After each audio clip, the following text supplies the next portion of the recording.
combat warfare, you always are wanting to know the tactics of your enemies.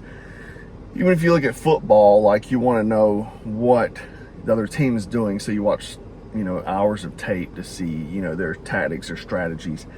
And I think a lot of times people pretend like the world is peachy keen and there's nothing going on, and that nothing's ever going to happen to them. It's going to happen to someone else.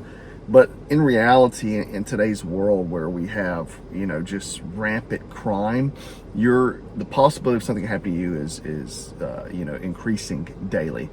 And there's an old technique, but it's being used again. I try to cover these things to try to make you aware. That's what staying frosty is, knowing what your enemy, when I say enemy, I'm talking about criminals, are capable of. What kind of tactics are they using so you can prepare and defend against it, right? And one of those is called jugging. And essentially what it is basically a follow home crime. Or follow you to another location. This has become very popular since, I think, 2020, these follow home crimes. They'll follow people home, follow them to their place of business, maybe rob them. But jugging in particularly is whenever the criminal will be waiting at a bank, they wait for you to leave after you made a withdrawal. They follow you and rob you. Now, I'm going to show you a video of something that happened in Texas, maybe about 10 days ago. And you're going to see in this video, that a lot of people say, stay strapped, and obviously I agree with that. But we need to have more strategies than just staying strapped. And I'm going to talk about it once we play the video. I'm going to play the video and let you guys see it.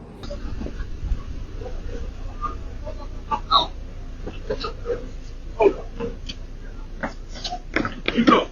Give it up. Give it up. Give it up. Give it up. Give it up. Give it up. Give it up. What's the hell? What's the hell? Give it up. Give the money up.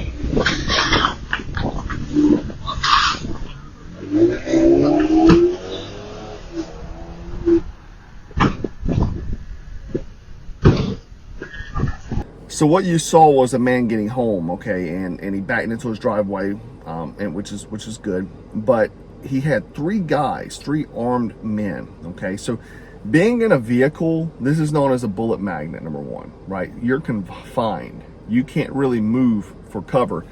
And you got three guys surrounding the vehicles with firearms. So imagine your straps you pull out and you start firing off on them. What's going to happen? They're going to step back and unload on you. You're going to die. He had a stepson with him, so you got a child. Everybody's going to get shot in the vehicle. Not a good strategy. So what do we do? Well, one, let's prevent the possibility of getting in that situation to begin with. Okay. Obviously, limit your times at the bank. Be very cognizant of who's around in the bank parking lot. Maybe you notice something, you get a feeling. Usually you get a gut feeling, and you realize this is maybe not a good time for me to do this. So anyway, let's say you go in, you withdraw, then you're going to do something, a counter surveillance technique known as surveillance detection route. Okay, so what you're going to do is you're going to have a pre-planned route. This isn't something you're just going to, off the top of your head, do. You need to have a pre-planned route. And essentially what you're going to do is you're going to lead them around, maybe in circles, maybe out of the way, maybe, 20 minutes out of the way, 30 minutes out of the way. You don't go directly home, because once they find out where your home is, they know where you live at, they can come back later. If you go directly home, they rob you then, they ambush you then. And in your surveillance detection route, you want to go through a place that you're not going to go through a lot of stops where they could ambush you, right? So you want free-flowing movement. So think, interstate highways, things like that, not in middle of a city, kind of. And then what you can also do is basically circle movement. So you're going in a square, boxes, you will notice, and obviously keep your eyes out, is someone following me? Because who's going in freaking boxes, right? Then someone's following you. Then you can take appropriate actions, like going to the police station, get 911 on the phone. Hey, I'm being followed. Just went to the bank. Have a unit come up to where you're at, maybe follow you home. So doing a surveillance detection route is something good to do, obviously, just routinely, just to kind of throw off people so they can't, especially women, where guys will, especially if you have a stalker or something like that, some weird situation where you want to do Maybe not take the same routes all the time, because you will, taking the same routes all the time, you become an easier target because they can know where you're going to be at what times. So change your basically daily schedule, so you're not always in the same places on the same days at the same time. So let's say you go to the gym Monday, Wednesday, Friday, maybe go Tuesday, Thursday, and Saturday the following week. Change your habits, right? We're creatures of habit, but the problem is habits will get you killed. Okay, so you do that, you're going to mitigate risk of even being in that situation. But let's say you still get in that situation. The man was in his car. In my opinion, he waited too long. As soon as I seen 3 guys jumping out of the vehicle, I'm hightailing. Now, they tried to block him in, obviously, but you have to understand, in someone's mind in that moment, people don't think clearly, and they're like, I only see the driveway. You have a yard. You have a, couple thousand-pound vehicle, depending on the size of it, even SUVs up to 6,000 pounds, you can plow through things. Okay, so don't worry about driving on the grass. Don't worry about knocking things over, running over things. You're trying to save your life. Okay, they came up, they could immediately started shooting, bust out the glass, what have you, grab your kid. So as soon as you see that happen, in my opinion, what I would do is I would immediately bolt, right? And let's say they block you in, right? And if I had to, I would hit the tail end at an angle, so I'm not sure, making sure not to hit the radiator, not to destroy my vehicle, but kind of brush it, so that way it'll move like that. That's what it'll do. You'll kind of brush it, and obviously not go directly at it. You're turning at an angle and brushing it, so that way you can skirt around it. Okay, so that's something you can do, just skirt around it like that right there. Obviously don't go for the engine block, because that's going to be the heaviest part of the vehicle.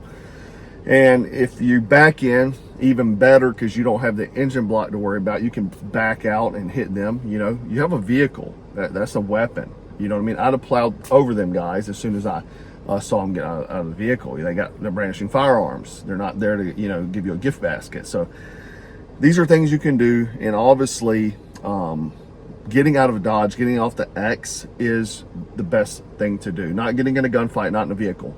You know what I mean? That is a terrible idea. You have a vehicle, you can move, you can evade. In that scenario, evading is the best option, especially if you have loved ones in the vehicle. They're going to get injured if you get into a gunfight in the vehicle. I mean, bullets will go straight through the door, so, and obviously glass. But I think it's important, that's why I do these videos, because it's a knowledge transfer, make you aware of the tactics and strategies of criminals, because they are our enemies. There are people that's trying to hurt us. There are people that's trying to hurt our way of life, destroy us, or kill us. And knowing their strategies, we can better plan and prepare for it. So, guys, remember that. Remember surveillance detection route. Remember your vehicle is the best evasion item you have. And know where to hit a vehicle, rear end, angle it, so that way it doesn't destroy you and make it incapable. Because if you ram it, your vehicle is now undrivable. Now you're in a hot box with 3 armed men or more around you, right? So you want to make sure you get out of Dodge, notify authorities immediately as soon as it's happening. Obviously having cameras is good, because they can try to identify people involved for a later time. But the biggest thing is getting out alive from the get-go. Anyhow, guys, hope you enjoyed this video. Make sure you leave a comment, and remember to stay frosty, stay strapped, and always stay dangerous. Take care.